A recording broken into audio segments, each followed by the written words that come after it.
हम्म। एक बार ऑप्शंस के स्टैट्स लेके आइए। देखिए अब निफ्टी 10,400 पे आ चुका है। मैंने आपको कहा था ना, थर्ड अटेम्प्ट क्रिटिकल होगा और फाइनल हो सकता है। अब जरा ऑप्शन के स्टैट्स लेके आइए और उसको रीड करने की कोशिश करते हैं क्या कह रहा है। देखिए थोड़े से राइटर्स जो थे वो 400 की जोन में थे, लेकिन जैसे कि अमित ने कहा कि practically you can now think about 10,600 as well. जरा ऑप्शन के स्टैट्स लेके आइए।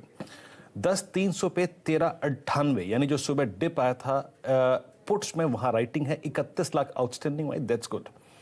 और आप 10,300 वर्सेस 10,400 स्क्रीन पे कंपेयर करिए, लगभग 5 यानी करीब करीब आप देखें तो 2.8 टाइम्स अगर आप देखें पुट राइटर पे कन्विक्शन है और 28 लाख आउटस्टैंडिंग हुआ। ये डेटा फेवर में है, याद रखिएगा, अपसाइड के फेवर में है।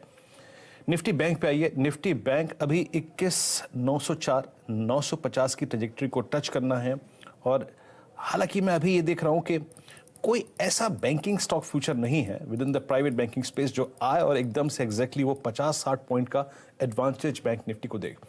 21,600 पे 50,000 पुट बिकी है, 21,500 पे लगभग 74,000 और 22,000 एक टसल पॉइंट रहेगा। हालांकि कल हमने क्लोजिंग में करीब 3 से लेकर 3:30 के बीच में इस लेवल को निकाला था।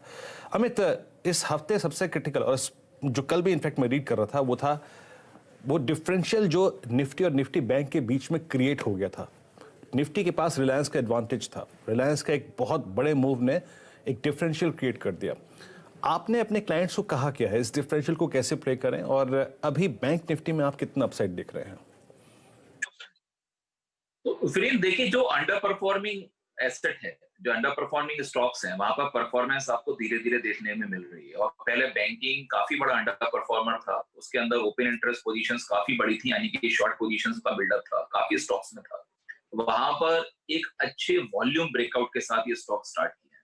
क्योंकि अगर मैं एक्सिस बैंक का नाम लेता हूँ, एक्सिस बैंक में हमने वही एक्टिविटी देखी, ऑलमोस्ट 1 ईयर हाई वॉल्यूम्स 380 के आसपास हुए और वहां से ये स्टॉक ने पिकअप करना स्टार्ट किया है। तो ऐसे ही बैंकिंग में और भी स्टॉक्स में मेरे ख्याल से मूव आ रहा है। तो ये जो ओआई है ये क्लोज होना स्टार्ट हो गया है। तो हमने सबसे पहले बैंक निफ्टी के अंदर 23,000 का एक टारगेट देकर अपने क्लाइंट्स को बाइंग कराया है 21,500 से। तो कि 21,500 का एक ब्रेकआउट है। उससे पहले एक ब्रॉडली रेंज में ही बैंक निफ्टी ट्रेड कर रहा था। तो यहाँ से मेरे ख्याल से जिस तरह का ओआई क्लोजर आया है, और जो कॉल की पोजीशंस हैं वो आपकी पहले आपने भी डिस्कस किया था कि 22,000 के आसपास थी या 21,500 पर थी, वो अभी 23,000 तक चली गई हैं। तो मेरे ख्याल से अगर मैं अंडर परफॉर्मिंग उस इक्विटी की बात करूं तो बैंकिंग यहां से परफॉर्मेंस दे सकता है। पीएसयू बैंकिंग में हमने ऑलरेडी मूव आते देखे हैं। मेरे ख्याल से प्राइवेट बैंकिंग के अंदर अभी आपको यहां से और मूव पॉसिबल है। तो वहीं पर आपको फोकस रखना है और 23,000 का टारगेट बैंक निफ्टी का लेके चलना है। चलिए अब आते हैं आपके स्टॉक फ्यूचर्स पे। देखिए जो अमित ने आज यहाँ पे कमेंट्स किए हैं ये सिर्फ इंट्राडे प्रोस्पेक्टिव से नहीं है, ये पोजिशनल प्रोस्पेक्टिव से है और थोड़ा सा इस पर समय देना पड़ेगा आपको। अमित अब आते हैं आपके स्टॉक फ्यूचर्स पे, जहाँ पे आप काफ़ी बुलिश हैं या फिर बेरिश हैं। स्टॉक फ्यूचर्स इन लेवल्स पे किन किन पे आप लॉन्ग ट्रेड कमिट करेंगे आज? देखिए, मैं स्टार्ट बैंकिंग से ही करता हूँ वीरेंद्र, क्योंकि इंडसइंड बैंक के अंदर अगर आप देखिए तो ये पहला स्टॉक था प्राइवेट बैंकिंग में जिसमें आपका ओआई लगातार बढ़ना चालू किया था। लाइफ हाई के पास ओआई बढ़ गया था और अभी हम ये एक्टिविटी इसके अंदर देख रहे हैं कि प्रमोटर्स का बाइंग चल रहा है। कल के सेशन में भी दूसरी बार इन्होंने करीब 1.5 लाख शेयर के आसपास बाइंग किया है और अभी 10 लाख से ऊपर के शेयर्स अभी इनको और खरीदने हैं, क्योंकि जो इनका 0.3% के आसपास का 15% तक पहुंचने का जो इनका बैंड था, वहां अभी भी 10 लाख के ऊपर शेयर्स हैं। और वही एक मोमेंटम है जो आई थिंक स्टॉक को लेके जा रहा है और साथ में जो फ्यूचर्स में पोजीशंस हैं वो भी लगातार इंक्रीज कर रही है।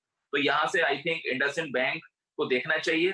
अगर आप अप्रैल मई सीरीज को देखें तो ये स्टॉक जब जब 480 या 485 के पास आ रहा था तो वहां सप्लाई थी।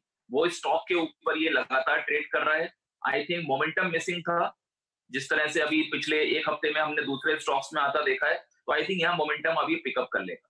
575 का टारगेट हम लोग लेके चल रहे हैं स्टॉक के अंदर, तो यहाँ से इसको देखना चाहिए। दूसरा आई थिंक एक मेटल पैक है जो काफी अंडर परफॉर्मिंग था, रिसेंटली मूव आए हैं। एंटी डंपिंग ड्यूटी की भी बात हो रही है, पहले स्टेनलेस स्टील में था, अभी एल्यूमिनियम के ऊपर बात हो रही है। तो बट मेरे ख्याल से स्टील स्पेस देखना चाहिए और इट इज आल्सो पॉसिबल कि चाइना वगैरह में वहां पर भी आपको स्टिमुलस अनाउंसमेंट की बात सुनने में आए, जो कि एक बूस्ट होगा। और लकीली कल यूएस चाइना का जो ट्रेड डील का बात खत्म होता हुआ दिख रहा था वो नहीं हो रहा है, तो इस वजह से आई थिंक जो एक पिकअप था मेटल पैक में वो कंटिन्यू रहना चाहिए।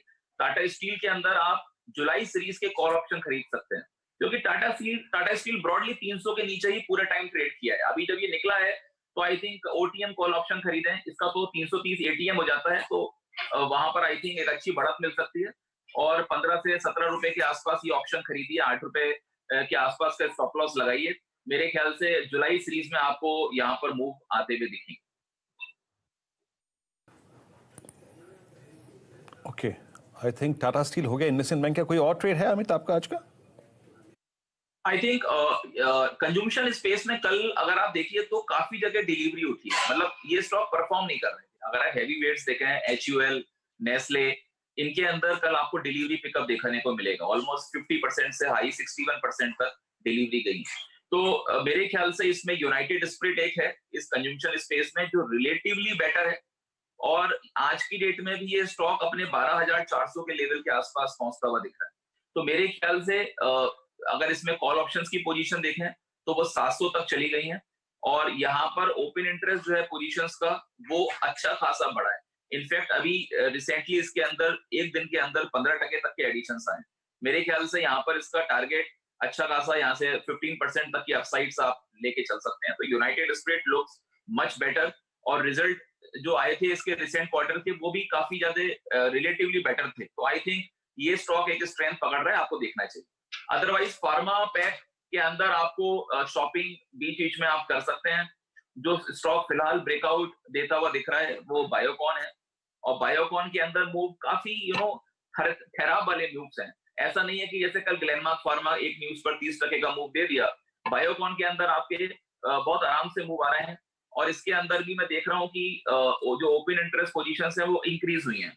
तो ये एक अलग फीचर है। पहले कैश मार्केट के वॉल्यूम्स बहुत थे, इस समय F&O के अंदर आपका जो पोजीशंस है वो बढ़ रही हैं, और वो चीज हमको स्पीड, जिस तरह से मार्केट अपनी स्पीड पकड़ रहा है उसको भी जस्टिफाई कर रहा है कि लोग यहाँ पर अब ओपन इंटरेस्ट में पोजीशंस लेकर, फ्यूचर्स में पोजीशंस लेकर ट्रेड करना स्टार्ट किए हैं। तो बायोकॉन आई थिंक एक ब्रेकआउट है, और यहाँ से इजिली इसके अंदर 10 to 15% of upside is very much possible.